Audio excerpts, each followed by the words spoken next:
Antiderivación de funciones trigonométricas. En este video veremos varias fórmulas de reducción para encontrar antiderivadas de funciones trigonométricas. Parte 1. Además de las funciones seno y coseno, sabemos que existen otras 4 funciones trigonométricas, a saber, tangente, cotangente, secante y cosecante. Estas funciones están definidas en términos de seno y coseno, ya que tangente es seno dividido entre coseno, cotangente es coseno dividido entre seno, secante es el inverso multiplicativo de coseno y cosecante es el inverso multiplicativo de seno. Se puede afirmar, por lo tanto, que toda antiderivada del producto de funciones trigonométricas se puede reducir a una antiderivada donde aparecen las funciones seno y coseno elevadas a alguna potencia entera. En efecto, todo producto de funciones trigonométricas se puede escribir como seno a cierta potencia p multiplicado por coseno a cierta potencia q. Dependiendo de si p y q son negativos, 0 o positivos, se tienen los siguientes 9 casos. Analizaremos cada uno de estos casos por separado. Afortunadamente, algunos de estos casos ya han sido estudiados anteriormente cuando vimos técnicas de antiderivación por sustitución y por partes. Caso 1. Este es el caso más sencillo, ya que si tanto p como q son 0, entonces el producto de seno y coseno a estas potencias en realidad es la unidad, de modo que su antiderivada será igual a la variable con respecto a la cual estemos antiderivando. Si antiderivamos con respecto a la variable x, entonces la antiderivada será x. Caso 2. Si la potencia p de seno es positiva, pero la potencia q de coseno es 0, entonces su producto tendrá la forma de alguna potencia m mayor o igual que 1 de seno de x. Si m es igual a 1, ya sabemos que la antiderivada de seno de x con respecto a x es igual al inverso aditivo de coseno de x. Si m es igual a 2, por una fórmula vista anteriormente, ya sabemos que la antiderivada del cuadrado de seno de x con respecto a x es la mitad de x menos un cuarto de seno de 2x. Para m mayor o igual que 3, e inclusive para m mayor o igual que 2, podemos reescribir la antiderivada apartando un factor seno de x y podemos hacer u igual a la potencia m menos 1 de seno de x y dv igual a seno de x por dx. De modo que obtendríamos du igual a m menos 1 por la potencia m menos 2 de seno de x por coseno de x por dx. Y d igual a la antiderivada de seno de x con respecto a x, es decir, el inverso aditivo de coseno de x. Así pues, obtenemos que la antiderivada de la potencia m de seno de x con respecto a x es igual a menos la potencia m menos 1 de seno de x por coseno de x menos la antiderivada de menos coseno de x por m menos 1 por la potencia m menos 2 de seno de x por coseno de x con respecto a x. Al simplificar los signos y sacar la constante m menos 1, y al reemplazar el cuadrado de coseno de x por 1 menos el cuadrado de seno de x, podemos expandir el producto y separar la última antiderivada en otras dos. Esta última antiderivada se puede despejar al lado izquierdo, es decir, se puede agrupar la antiderivada de la potencia m de seno de x con respecto a x en el lado izquierdo para obtener que m veces la antiderivada buscada es igual a menos la potencia m menos 1 de seno de x por coseno de x más m menos 1 por la antiderivada de la potencia m menos 2 de seno de x con respecto a x. Así pues, la antiderivada de la potencia m de seno de x con respecto a x es igual a menos 1 entre m por la potencia m menos 1 de seno de x por coseno de x más m menos 1 entre m por la antiderivada de la potencia m menos 2 de seno de x con respecto a x.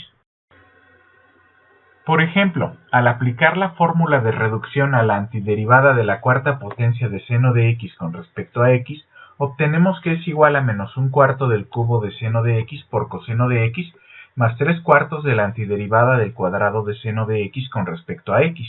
Podemos aplicar la fórmula de antiderivación vista al final del video anterior para obtener que es igual a menos un cuarto del cubo de seno de x por coseno de x más 3 octavos de x menos 3 dieciseisavos del seno de 2x, o bien podemos aplicar nuevamente la misma fórmula de reducción para obtener menos un cuarto del cubo de seno de x por coseno más 3/8 de x menos 3/8 de seno de x por coseno de x.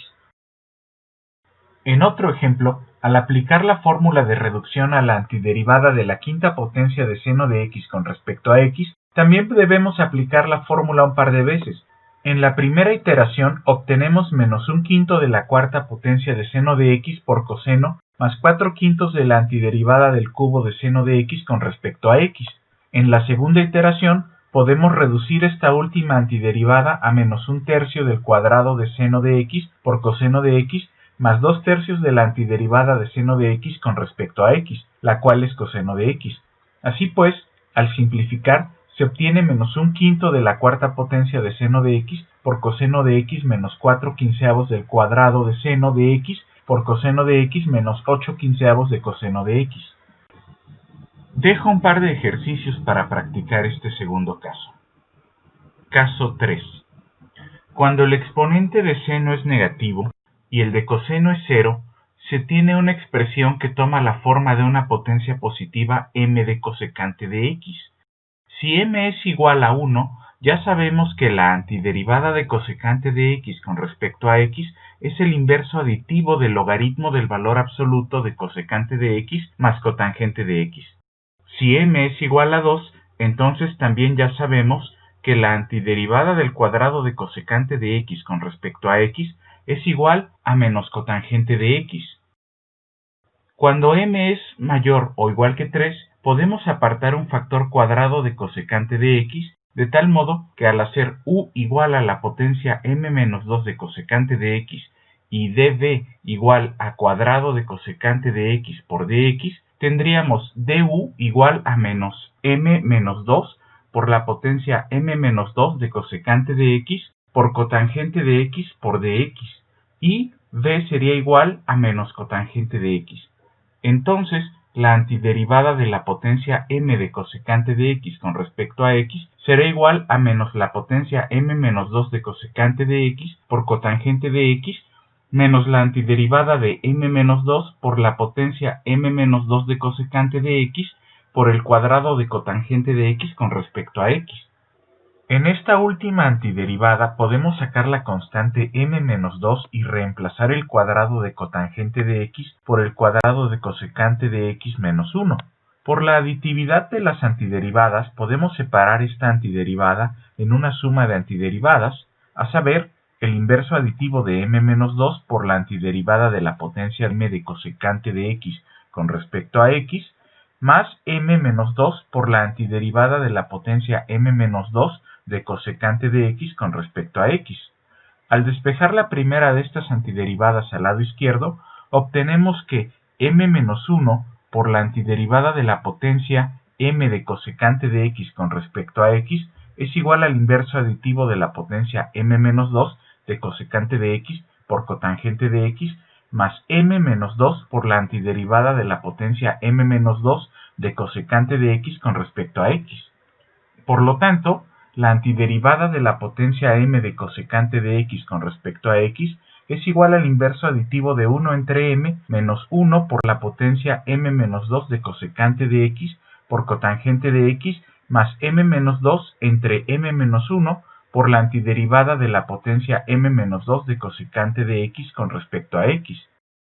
Por ejemplo, al aplicar la fórmula de reducción a la antiderivada del cubo de cosecante de x con respecto a x, obtenemos menos 1/2 de cosecante de x por cotangente de x más 1/2 de la antiderivada de cosecante de x con respecto a x, la cual es el inverso aditivo de logaritmo natural del valor absoluto de la suma de cosecante de x y cotangente de x.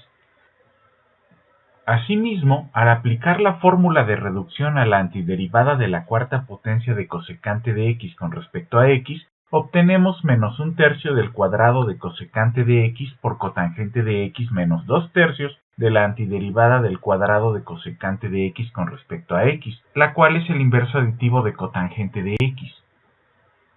Dejo un par de ejercicios para practicar este tercer caso.